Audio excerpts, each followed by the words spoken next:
I want to welcome you to this afternoon panel. I've been looking forward to this for a while. When we came up with this topic, I thought this is good, and I was just telling them, Mike asks me every year, do you want to do a panel discussion? And I was like, yep, and I know with whom, so this is what it was. So I want to thank you.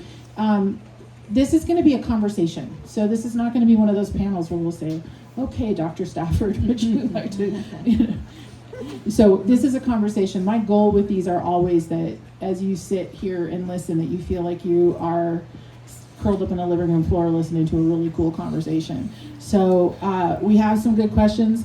These panel discussions, I wrote to these folks yesterday that I feel like this is a live thing. It's not a static, stoic, there's no podium, there's no dais. I want everybody to feel comfortable. They're gonna, these are four wonderful folks to hang out with, but I also want to encourage them to ask questions of each other and do some follow-up. The plan is that we're gonna listen for about 45 minutes to an hour, depending on how things go, and then we'll open it up to Q&A. At that point, I'll come out and answer, give you a mic, or if you feel brave and you want to stand up and shout, that's great. I am going to say, as I always do, the questions start out with who, what, where, when, why, and how. If you'd like to share a long anecdote, the open mic starts at 4. These guys we're all available for conversations, but do try to keep your question to a question if you can. An explanatory statement is just great. So the plan for the discussion today is just to lean into diverse American experiences.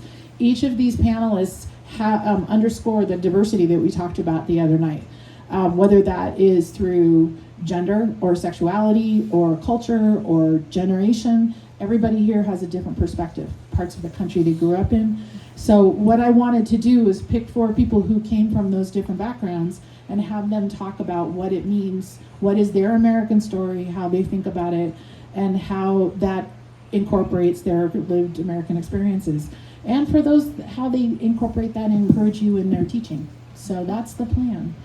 There'll be time for questions, like I said, and with that, I'm just going to do a quick intro. You know all these folks, but we'll just do a quick intro. Tim Hernandez is teaching a cross-genre workshop this week called Letters to America. Anna Marie Spagna is teaching a nonfiction workshop, Changing Places. Beth Piatote is doing a fiction workshop this week called Minor Characters. And of course, Kim Satfford is doing cross-genre on Patriot of Place. How many of you are in one of their workshops this week? Excellent, nice. Yeah. How many of you are not? Thank you for being here. This is great. Awesome. How many of you don't know why you're here? No. Okay. All right, Tim, I'm going to start with you because you're right here, and you look cold, so I figure it might help. Yeah, 1 minute. So what comes to mind when you think about your American experience, when you talk about your American story? What first popped into your head when this theme came up?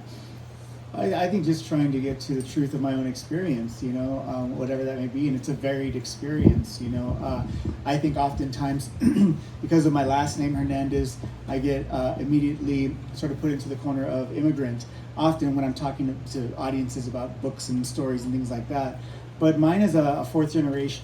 People ask me sometimes too, what part of Mexico is your family from? And I always say Texas. Because it goes back for many, many generations. My family, born and raised here on this side of the line. But so for me, it's always been a matter of trying to get back to to the truth of my own experience, my family's experience, but also more recently for me, what that means too is trying to reconnect to my own indigeneity, to the family that, to the ancestral sort of lineage of my own family, and I've been able to trace much of that back as far as I can before records were destroyed. But so for me, it's just kind of evolving and growing and a returning to, but always at the end of the day, there is some sort of, I think, the truth of who I am and my experience in this country and my place in it now. And I do that through writing. I do that through writing. Helps me reflect back some of those things that are truths and some things I think are truths, and I discover later that it's just a bunch of bullshit that I've told myself for a long time. And working through that is part of the writing. So yeah. This is one of those questions that I am going to take down the line because I think it's important. So Anna Maria, what do you think of with this topic? I am the child of immigrants, right? My great grandparents came from 4 different European countries and really lived the quote American dream, right? Made their way in this country. They were very Catholic Americans, and my parents, like their parents and their grandparents, left where they came from, moved to California, and they were very, very progressive people. They were progressive Catholics. We had no pictures of family on the wall, but we had pictures of Father Dan Berrigan, and we had pictures of Cesar Chavez on our wall. And so my parents were believers in like this creed of progressive Catholicism and in Americanism and in what America could be, like the ideals of those institutions. And they taught us, like, those are not perfect institutions. We taught politics at dinner. And so I inherited that, and I really believed in those things. Until I was 23 and I fell in love with a woman. And suddenly I felt very excluded, especially from the Catholicism, right? And that's kind of a stock story, but it was an easy thing to solve. I just stopped going to church. But American, that's harder. At the same time I fell in love with a woman, I fell in love with this beautiful valley in the North Cascades, this tiny, beautiful valley. And I didn't want to leave that, so I wasn't leaving America. And so I inherited the difficult tradition of Americanness and believing in those ideals, and I think I'm going to leave it there for right now. Same question? Well, I have spent a lot of time thinking about just this theme, our American story. And so just to locate myself in this, I am Nez Perce and Catholic and Washat on my mother's side, but like German Mennonite farmers on my father's side, which means that I'm doubly anti-nationalistic.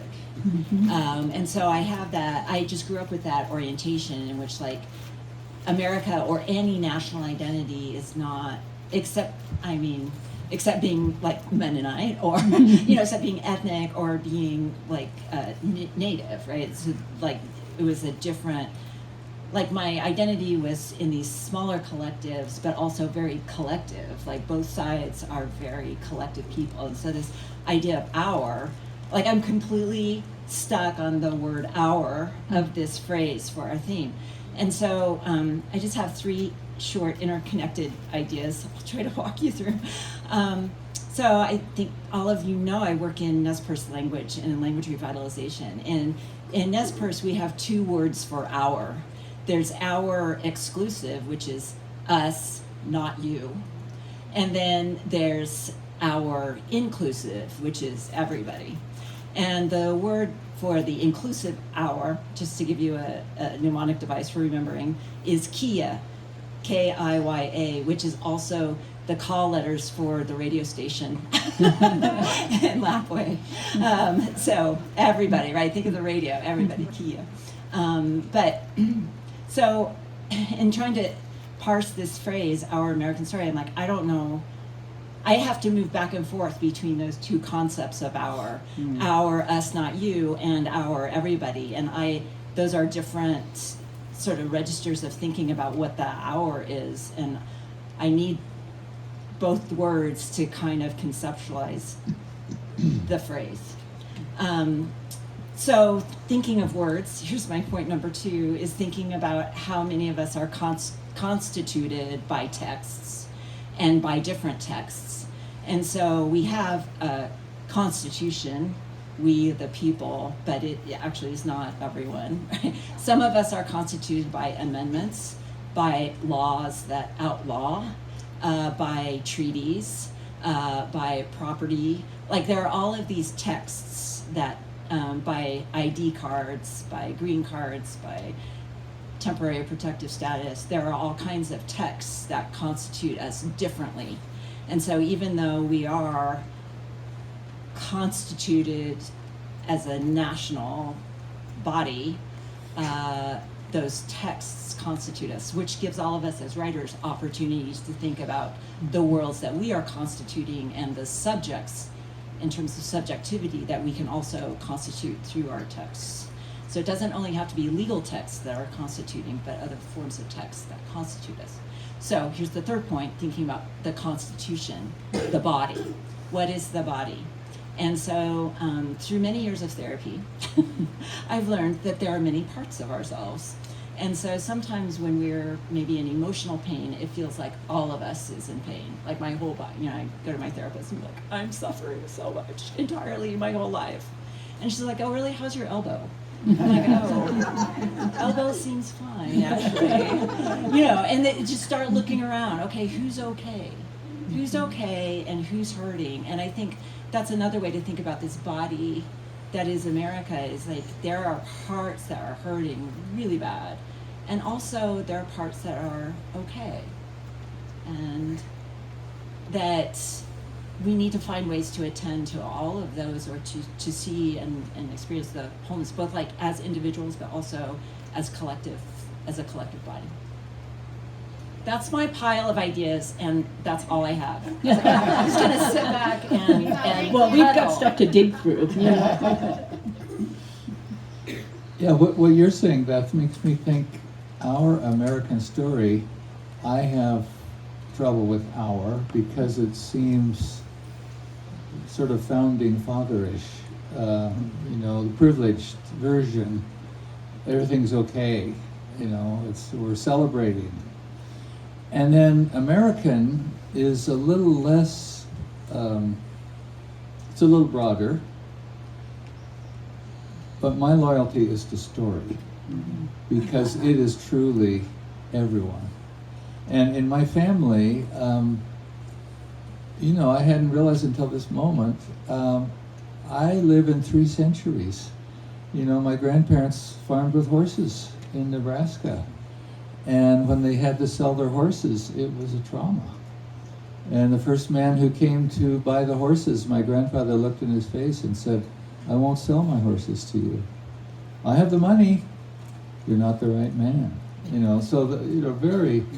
And when I think of the intersections of history and my family, the Great Depression, the shadow of the Great Depression, to my parents' death, that severe privation.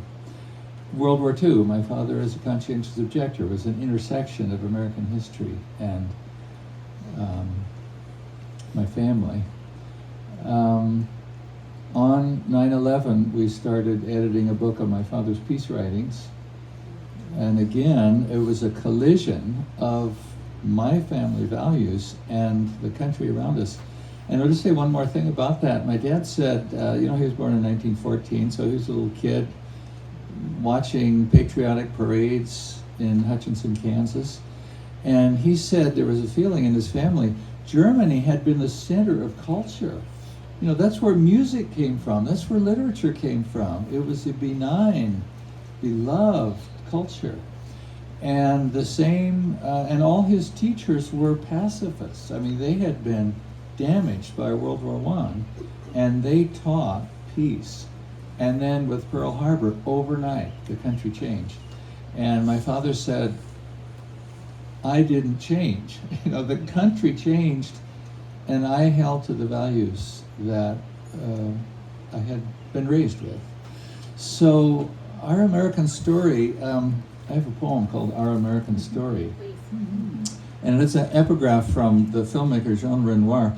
Every story should have a beginning, a middle, and an end, but not necessarily in that order.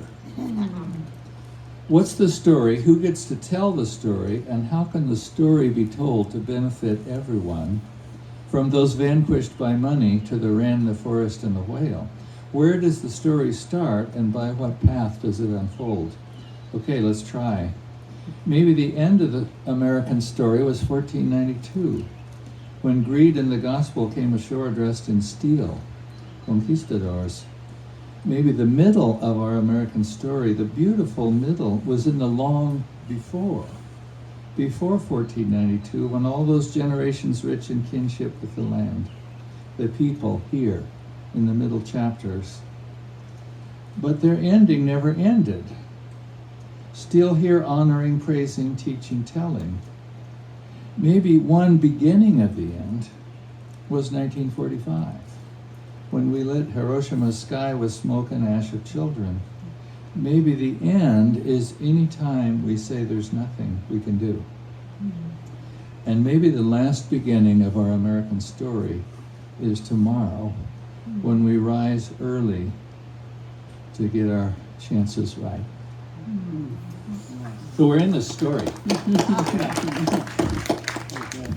Thank you, Kim. I do want to, if it's all right with you, when we first announced this theme, Kim and I had a really, I think, really positive email back and forth talking about the theme, because Kim brought up that, like, I have a problem with R. I don't think, and I don't know, I think I explained this to you in the email. There was a deliberate, and I'm going to be completely transparent, I picked our on purpose. And the reason I did is because I had logged into, we had kind of landed on American Story, just as one does, logged into whitehouse.gov to see how they were talking about this 250th anniversary. And at that time, I actually checked today, it's not there, but at that time, it said, this is the American story. And that's where the R came from for me. It's like, no, there's not one story. There's so many stories. And the R was about the complexity and the lack of definition, and that there isn't one piece. And it wasn't supposed to be that. So that, I think it's important. That's, it's also, I think, to me, indicative of how words carry different weights and different meanings, like you were saying, Beth. What does our actually mean? So thank you for that. So I'm going to go back to you then, because I think one of the things that's interesting, you started talking about the generational differences. So how does your cultural, generational understanding of what it means to be American informs your interactions with people from other cultures and generations? How do you address that? I'm a world citizen. Yeah. And, I keep going back to Ronald Reagan's final speech. If anyone hasn't heard it, Google that. We are who we are because of immigration. New people coming here make us ever young. The moment we close our borders, we will be done as a country. It's an amazing statement. And I'm with that just world, you meet someone, it's a person, and you have something to offer them from your background in return for what they offer you. That transaction is what I look at.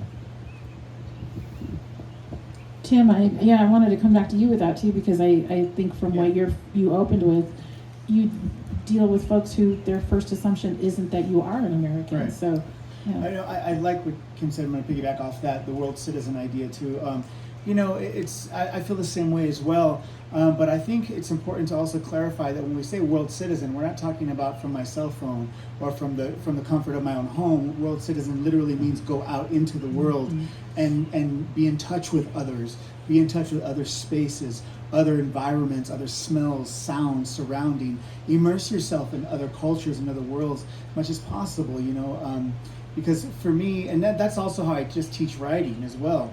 You can write about a subject, and even if it's fiction or whatever it is, but go to these spaces, sit there for a while. There are various degrees of permissions to be sought when we write about anything, whether even if we're writing about, Wallowa Lake, there are permissions to be sought.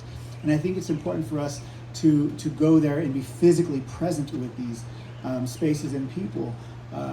That's something that, and to do so, and I think there's also a question of ethics as well, but for me, I think it's doing so in a very humble manner, in a sincere manner, and in a manner that is an offering more than it is a taking. Those are the things that when I'm going into communities, the last 16 years I've spent writing about families in different parts of Mexico, and just because my last name is Hernandez doesn't mean I'm entitled to these stories or that I have a right to go telling these stories. There are also permissions to be sought after as I go around these communities, and to do so it requires offering, I think, more than taking, and writing in community, and creating and generating art in community, including folks from these spaces as a part of that narrative, because so for me, when I think of world citizen, I think of that, immersing ourselves into the world. Anna Maria, same kind of question, but I do want to add on the activist side of it. what do you feel a responsibility to be? You know, Kim has talked about being out in the world. Kim, you know, Tim kind of said the same thing. Do you feel like there's a responsibility to be an activist or an advocate as an American writer? I absolutely do, and a lot of my work has been this work. We've been talking about it in the workshop of bearing witness and of going into the world and with that kind of respect. Exactly what Tim's talking about. Bearing witness to other people's stories. I also think it's really important for me as a queer person to be just plain be out, right? To be welcoming others into the story in that way, and to be acknowledging the lack of safety for some people in this world. And you know, Chip's reading kind of nodded to that with the privilege of the white bird watcher. And you know, my experience, I talked about it when I was reading about the fisher, that at first I always thought of myself as one of the great liberators of the fisher. And then at some point I realized, no, we're all like the fisher, right? Like we're all in the box. And I think that's been my experience as coming out as a queer person, because you don't come out once. You come out every damn time you have to use a pronoun, right? Every time I say my wife, which I do insistently, I'm coming out again. And every time I feel a little bit of danger, just a little bit. And I'm safer than most other queer people, than transgender folks for sure, than transgender women of color. But just plain representation and being out in my own vulnerability and fragility seems to be a larger part of my activism, and on the page, always on the page. I used to think, I got tired of always having to say I was lesbian every time I wrote something. Like, it has nothing to do with the Fishers, right? But being out and being visible is part of that activism for me in this political climate.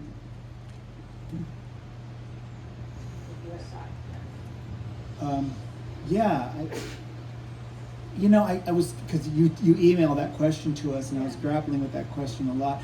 You know, I think it's always important, and I've said this even to my workshoppers, but it's important that whenever we write, we're always writing, or whenever we create art, we're generating art from a sense of genuine curiosity, a place of discovery.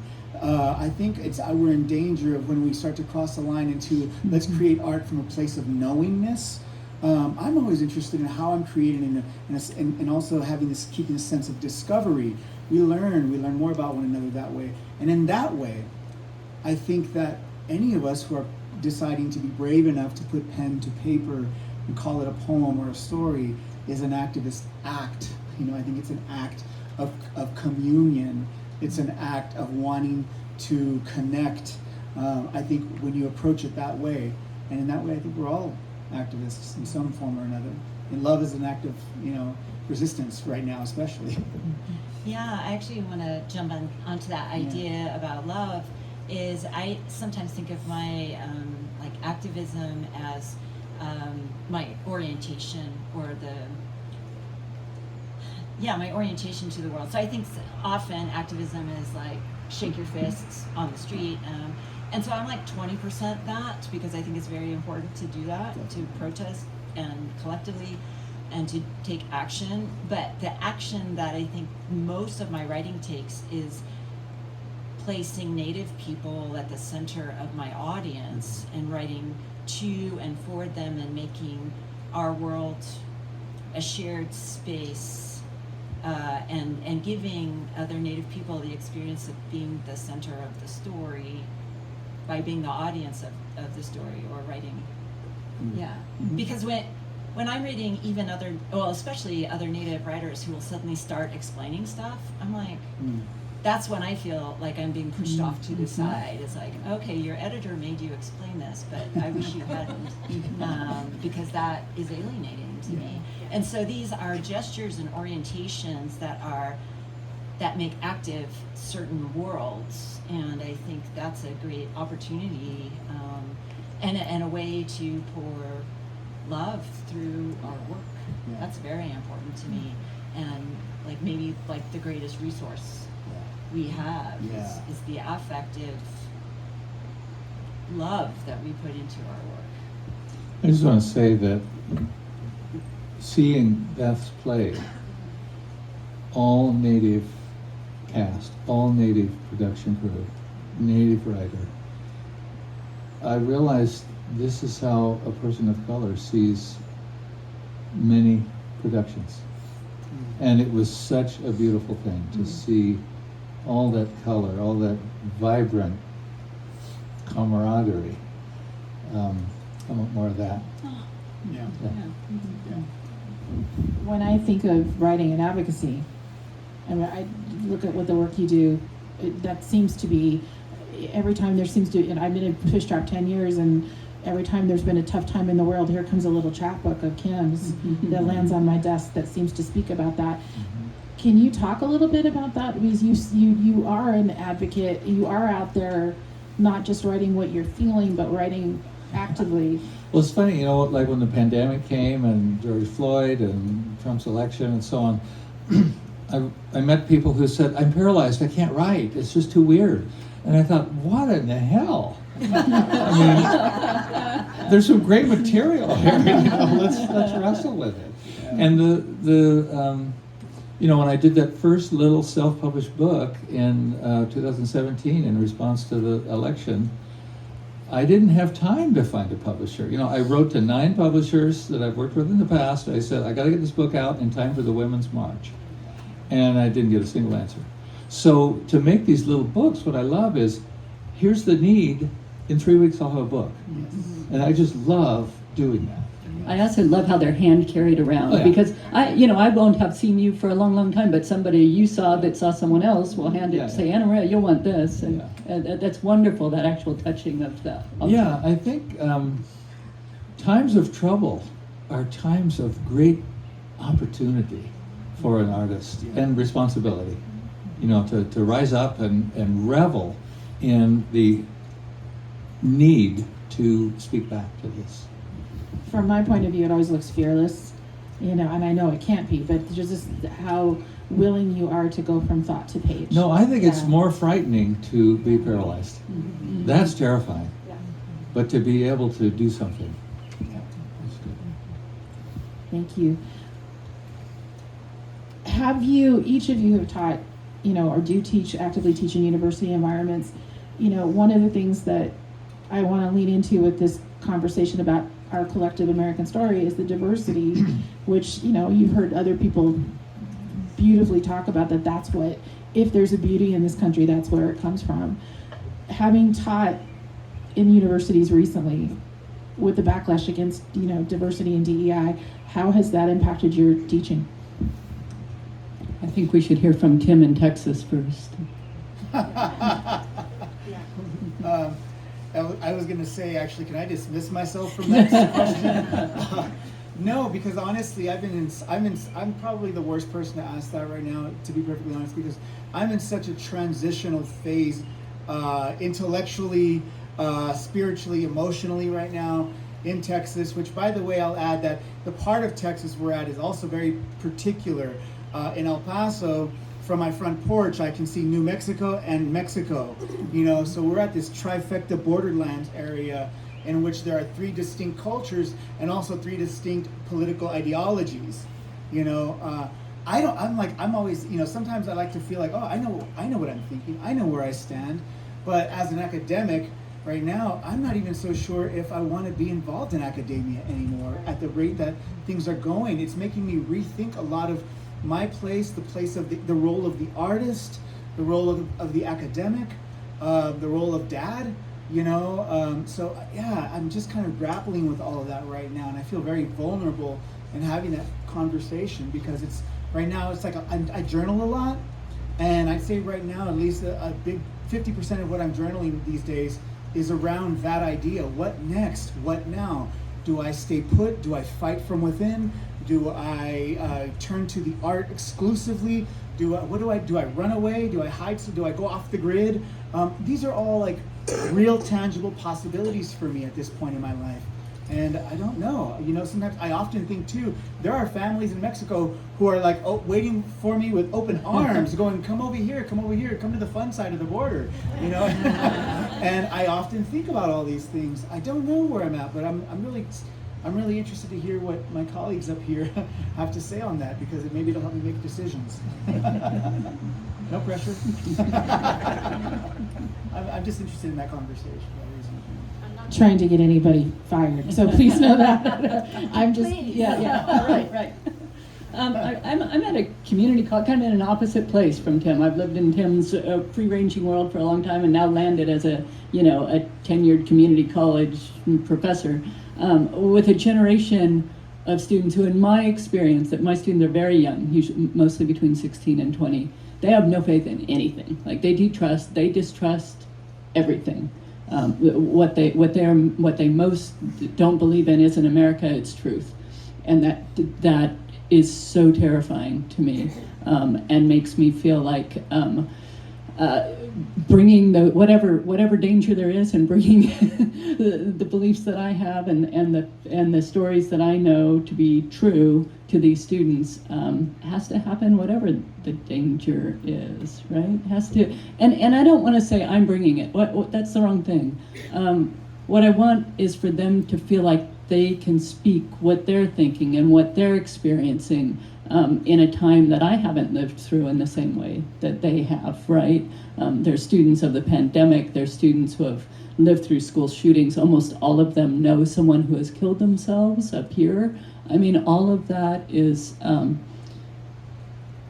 serious business, right? Serious business. And Maria, could I ask you, Mm-hmm. do they have a sense something they make could be true? Yes, right? Making A song, making just like you making those little pass around Mhm. booklets. And when you Mhm. give them that opportunity to make something, Yeah. everything changes, right? Mhm. Everything changes, So the idea It's- of world making, right? when Yeah. you create something, you are creating a new reality, a local one, but Mhm. it could grow. Mm-hmm. Writing that down, making something, everything changes. Well, my dad, he was such a simple person in some ways. He said one time, once you decide to do right, life is easy. There are no distractions. Just whatever comes up. So, you remember when the list of forbidden words came out? And there are words like woman. And you just think, well, I'm not even going to, that's just so absurd. There's no reality. That's unreal. Right? It is unreal. Yeah, I don't live there. Yeah. One of the things I've noticed at UC Berkeley, first of all, I should say of my own experience, this is an American narrative, is that education is the way out. And for me, education was the way out, off the farm, out of Idaho, So for me, I'm very attached to my American story of getting breaks through school, and that I saw education was the only train out of here. So one of the things that I observed then with all of the things that have happened since 2016 is so many of our students at Berkeley have a lot of food scarcity because it's a very expensive place to live. Some of them are unhoused or piecing things together.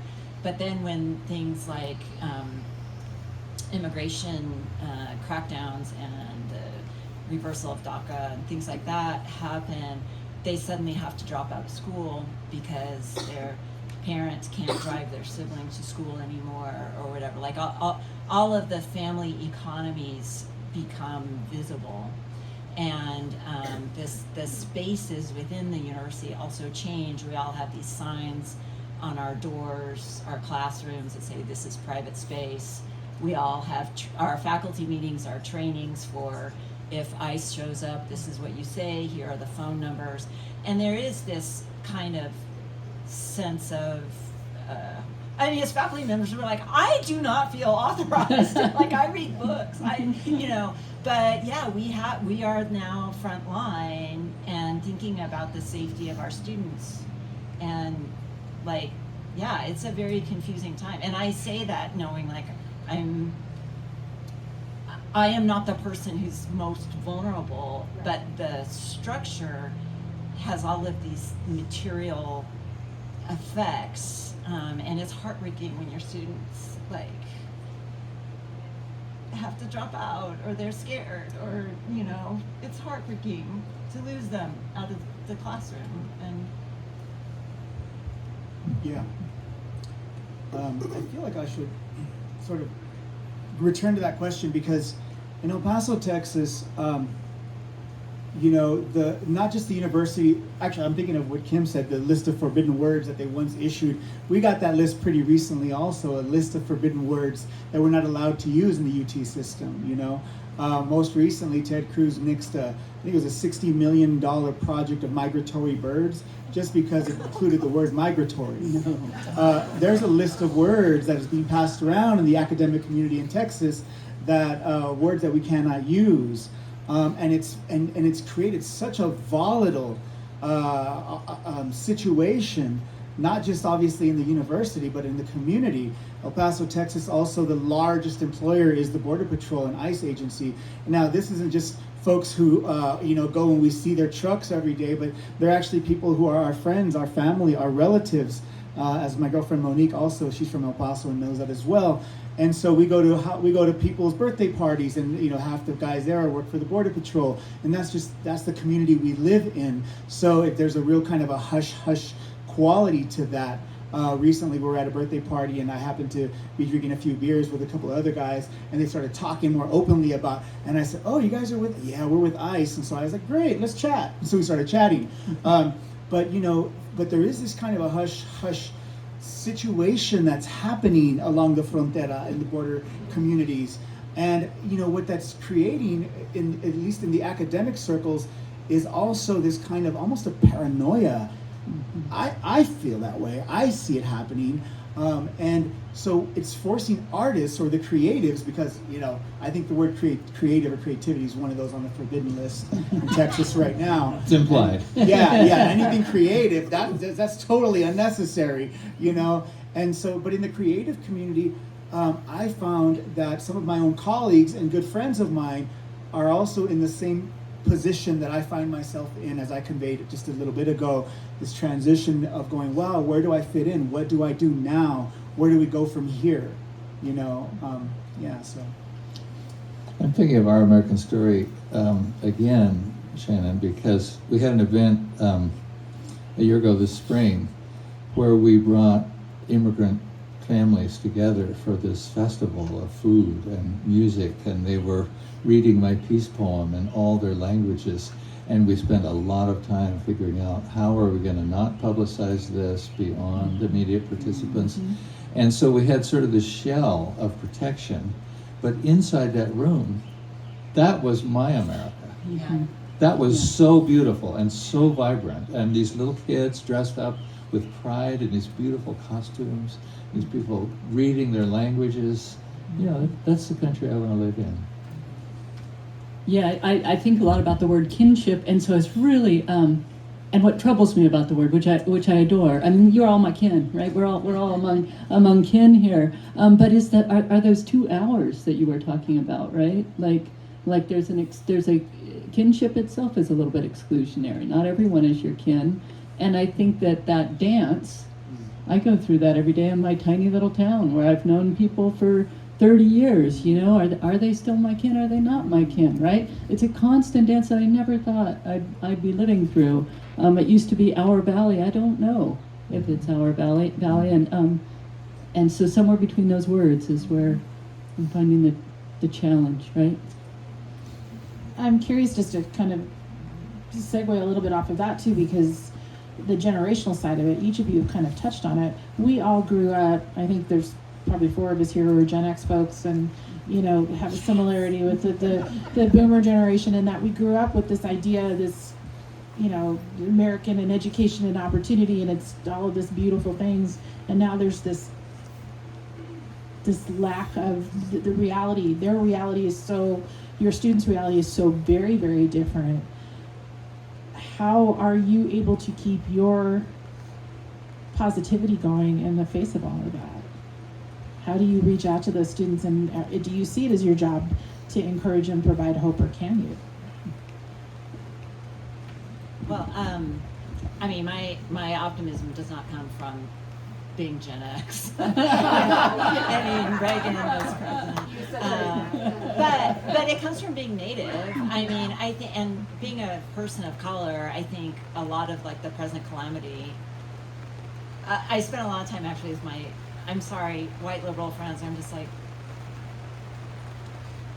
you're upset because coming for you now, but Right.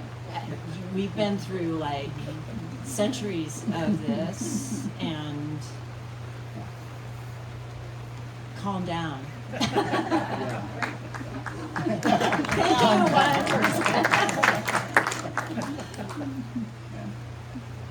I felt this at the Nez exhibit at OMSI, where the elders stood up and they were just very relaxed and friendly, and I thought, you're that way having come through centuries of what is foregrounded as something new, and you're showing me how to be okay. Well, just even looking at world history, you know, we're okay. Yeah. Yeah, calm down. I do want to ask, each of you had themes for your workshop that were based on this, you know, you built a workshop around this theme. What were you thinking when you created the theme? How did you tie it into it? And then part two would be, what were you hoping your students would get from that? What do you want for them? What do you want them to do with this? Well, I called mine Patriot of Place because that seemed like something I could support. Everyone has their own territory, their own usual and accustomed places that they rely on, and to get it right locally is within your power. You know, the news is about people far away, traumatized, and yet I'm surrounded by kindness. And so I want to tell the story of my place in such an entrancing way, the best qualities of my place in such a evocative way that we can be part of something that goes beyond our valley. I think mine was it Letters to America? Letters to America. Okay. Let me hear if you need. Yeah, remind me again what that was. Letters to America. You know what? I'll tell you first. Like I am gonna totally do like a bragging thing here, because the workshoppers this morning, the prompt we had was my American story, or you know what they perceive as their American story, and I had them bring photographs that for them represented their American story, and then they wrote on a prompt sort of an ekphrastic, but what is not seen in the photograph, tell us what we don't see in the photograph as your American story. And I kid you not, every one of them, we decided we should just make an anthology, because every one of those was fantastic. It was like, wow, imagine all these together in one giant sort of, and that'd be fantastic. So Laura's working on that. You know, for me though, the title came from, because letters always conveys a kind of intimacy.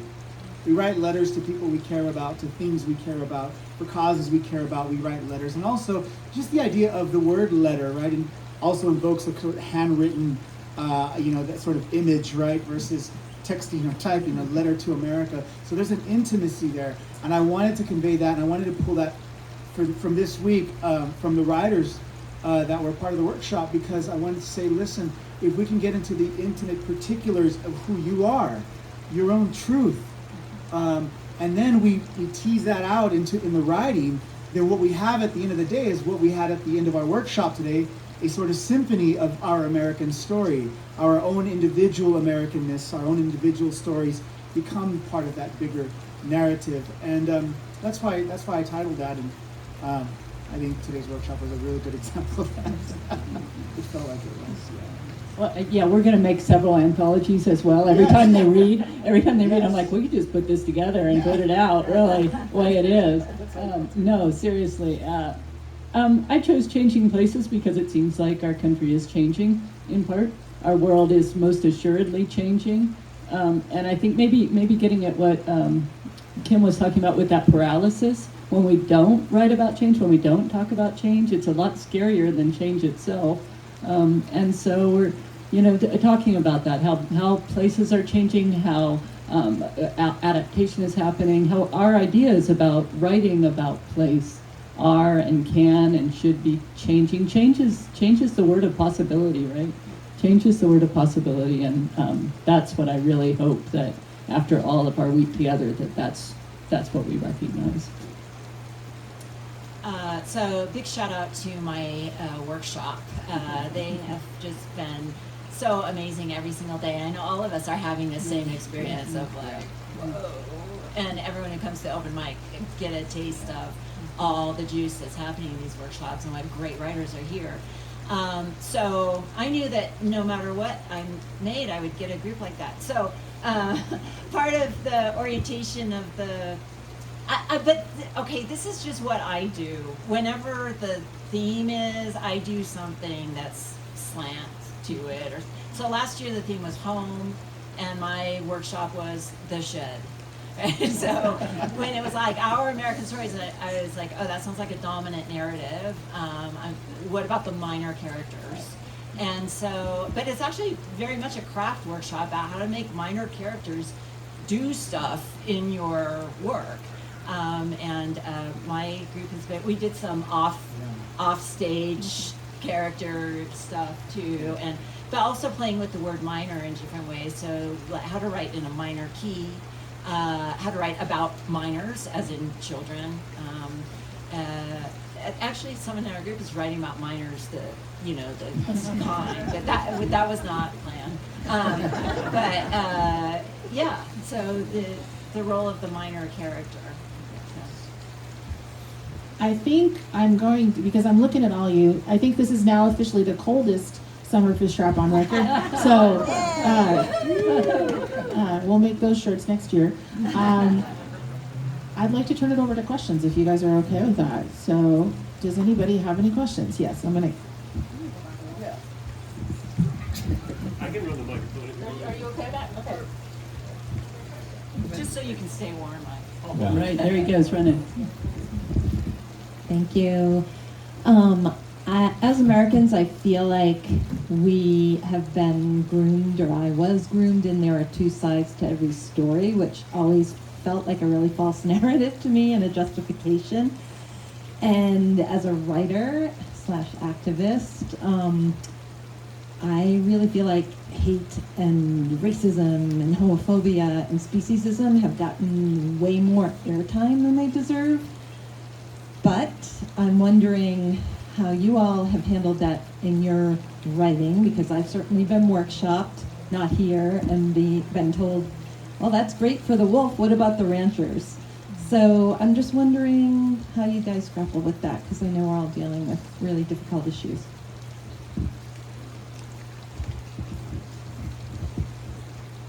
I think Beth saying, come at it slant.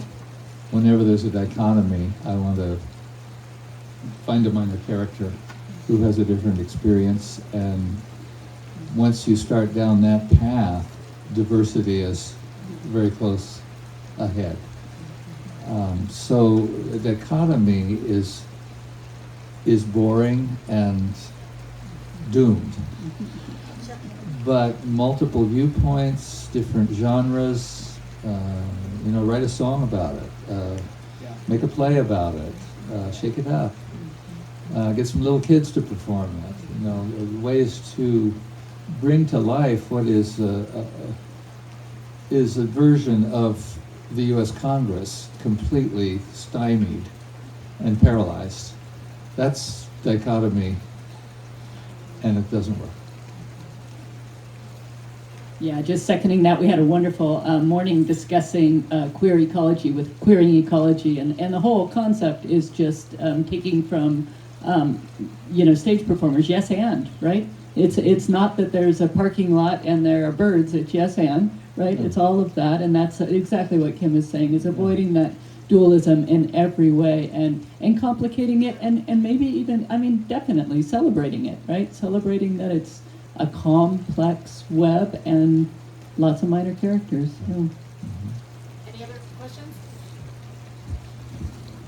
Hello?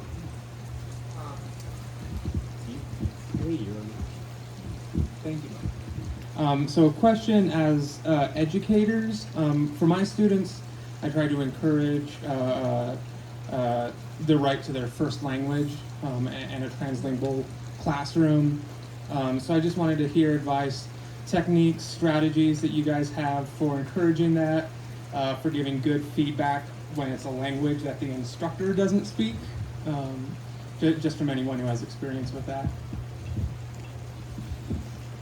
I used to, I don't know if this is going to address that, but it's my attempt at that. I used to teach in different immigrant communities across Central California in the San Joaquin Valley, which is, chock full because of the agriculture there. Different communities come from all parts of the world. And I would go around teaching to high school and middle school students creative writing. And oftentimes we'd have 3 different types of languages in the same in the same room. Whether it was Lahu or whether it was Spanish, Mixteco from the Oaxacan community that's there, English. And so one of these sort of fun exercises that I would use was what I called the mistranslation. And this actually came from my own teacher, Jack Collum, rest in peace. He created the mistranslation.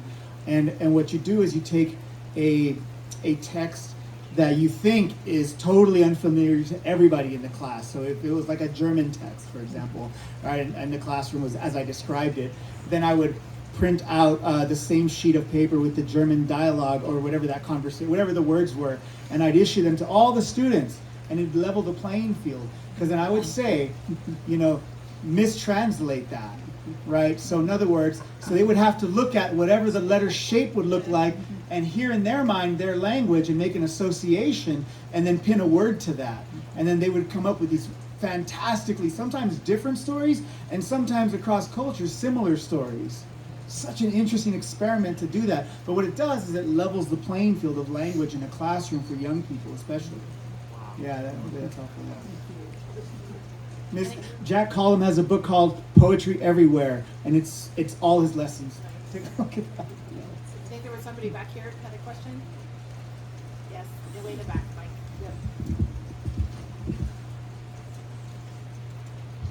Yep. Maybe this is a continuation of the question down front, but interacting with individuals and groups who don't know they don't know, and what are more ideas about building the bridge to that, to the people who don't know they don't know and don't want to hear. I remember being at the Cowboy Poetry Gathering, 1985, and there was an old guy who'd done a poem that I really admired, and I went up to him and I said, can I ask you about your poem? Let me stop you right there, son. I need to know your position on federal gun control, because if you're for it, we don't have much to say. I said, well, that's a complex issue, but let me ask you about this poem.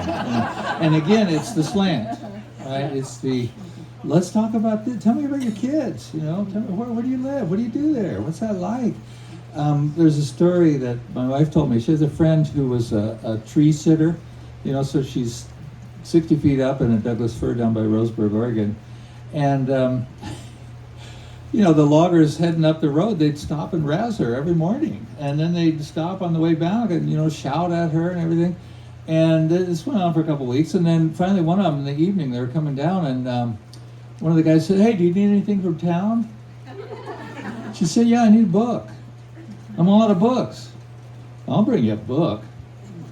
So the next morning, she lowers down her little basket and she pulls up. It's David James Duncan, The River of Wise. There's got to be some common ground somewhere. Yeah. Anybody else? Love that story.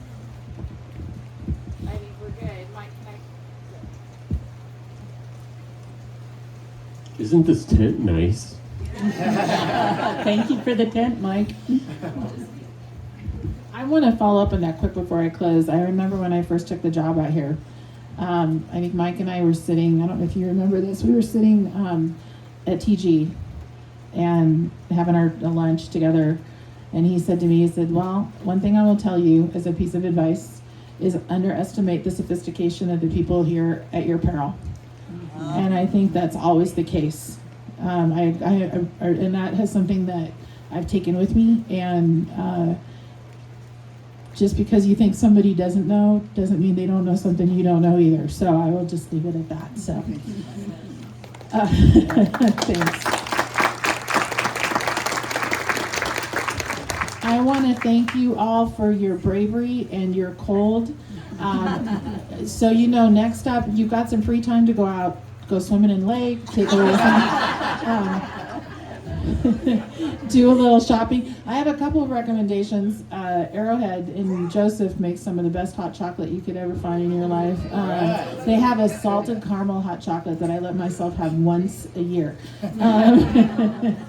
Do enjoy yourself, taste some writing. Next up is open mic at 4.